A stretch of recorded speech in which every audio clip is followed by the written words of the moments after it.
ആത്മീയ ജീവിതം ബന്ധനത്തിൻ്റെ ജീവിതമല്ല. ആത്മീയ ജീവിതം സ്വാതന്ത്ര്യത്തിൻ്റെ ജീവിതമാണ്. ക്രിസ്തു നിങ്ങളെ സ്വതന്ത്രരാക്കി എന്ന് വേദപുസ്തകം പറയുന്നു.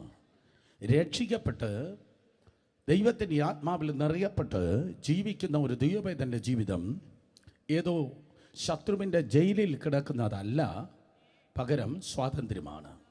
ഒരു മെറ്റഫോർ അല്ലെങ്കിൽ ഒരു ഉദാഹരണം പഴയ നിയമത്തിൽ നിന്നെടുത്താൽ, ഓപ്പൺ ജയിലായി കാണപ്പെട്ട, തുറന്ന ജയിലായി കാണപ്പെട്ട ഈജിപ്തിൽ നിന്ന് ഇസ്രായേലിനെ ദൈവം വിടുവിച്ച് പുറത്തെടുത്തു.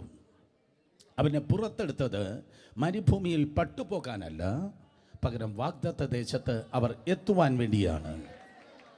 ദൈവം കൃപയാൽ നിങ്ങളെ രക്ഷിച്ച് ദൈവത്തിൻ്റെ മക്കളായി തീർന്നത് പിന്നെയും വിഷയങ്ങൾക്ക്, പ്രശ്നങ്ങൾക്ക് നിങ്ങൾ അടിമപ്പെട്ട് നിരാശയിലും ദുഃഖത്തിലും ജീവിപ്പാൻ അല്ല, പകരം ഈ പുസ്തകത്തിൽ എഴുതിയിരിക്കുന്ന വാഗ്ദത്തം നിങ്ങൾ പ്രാപിച്ച് ജയത്തിൽ ജീവിപ്പാനാണ്.